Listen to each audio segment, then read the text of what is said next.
हर वो व्यक्ति इस कथा को ध्यान से सुने जो ये समझता है मैं तो घर को मुखिया हूं, मेरे बिना तो घर चलेगा ही ना। फिर तुम क्या करते हो? बोले हम हर काम वो उल्टा सीधा करेंगे जो हमें नरक ले जाए। क्यों? अरे बोले महाराज परिवार पालना है, पापी पेट का सवाल है। पापी पेट में 4 रोटी आते हैं, भीख मांग क्यों भर लेगो?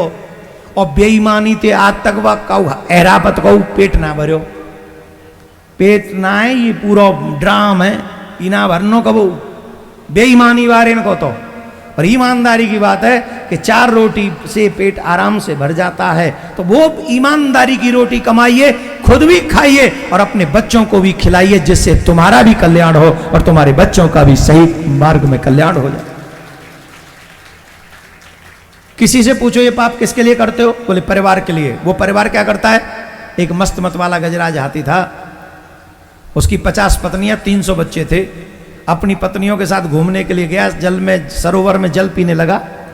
और जब सरोवर में जल पीने लगा तो पत्नियों को आराम से सूंड में जल भर भर के यूं यूं यूं फुहारे बना के डाल रहा था, मस्ती ले रहा था। ग्राह ने आके पाम पकड़ लिया नीचे।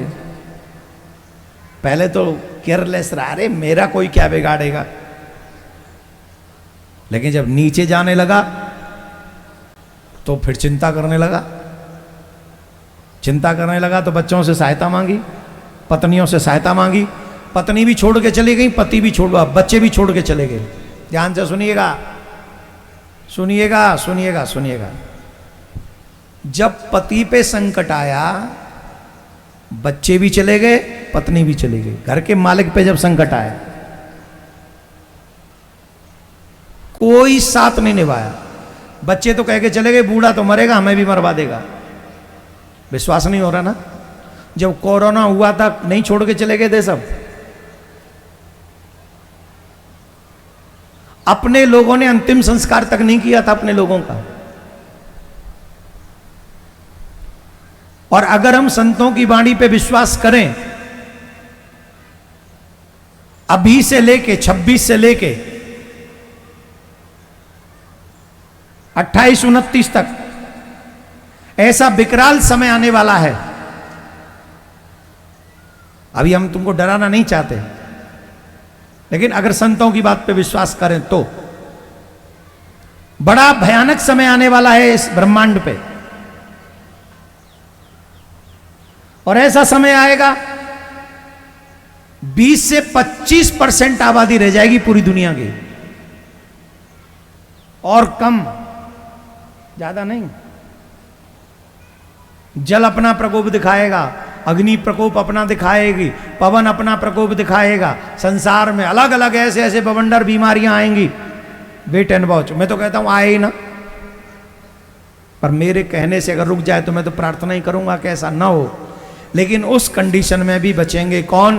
बोले जो भगवान की चरण शरण ग्रहण कर लेंगे, भगवान के भक्त होंगे, उनका बाल भी बांका नहीं होगा इस स्थिति में।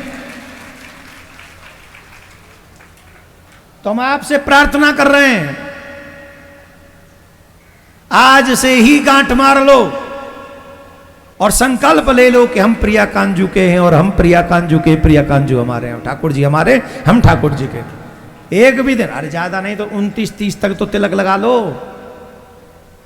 जब समय निकल जाए तो उतार देना कंठी और तिलक, पर कम से कम 29-30 तक तो तुलसी पहन लो, तिलक लगा लो, कलावा बांध लो, भगवान का नाम राधे श्याम राधे श्याम, हे प्रभु राधे श्याम, दुनिया में कुछ भी होता रहे, हे नाथ हमें हमारे परिवार को बचाए रखना, हे नाथ हमारे परिवार में ऐसी कृपा करना कि भजन चलता रहे, भजन चलता। ये प्रार्थना करो नित्य, आज से ही शुरू हो जाओ और भगवान के भक्तों पर कोई विपत्ति नहीं आएगी। ऐसा संत ने लिखा है। वही बचेंगे जो भगवान के शरणागत हैं।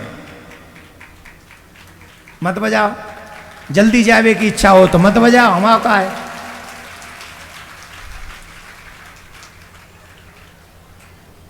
सौ प्रकार की मृत्यु होती है, 99 प्रकार की मृत्यु टाली जा सकती है।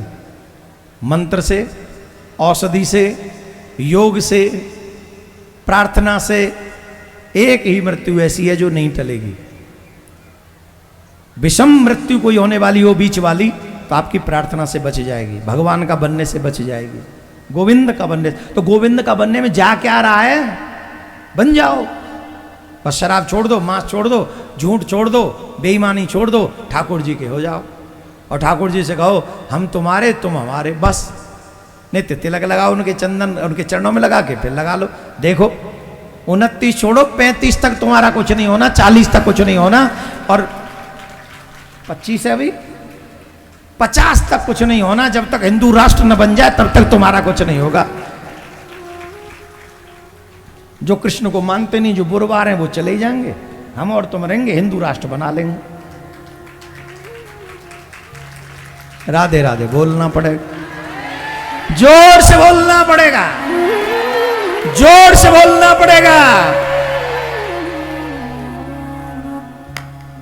तब उस गजराज ने जब उसकी सूंड जल से ऊपर जौ के दाने के बराबर रह गई,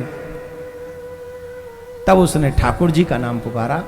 ठाकुर जी आए और सूंड पकड़ के हाथी को खींच लिया, गजराज को, और सुदर्शन चक्र से उसके संग ग्राह भी खींचा चलाया, तो ग्राह का सर काट दिया। यहां पे एक छोटा सा प्रसंग है।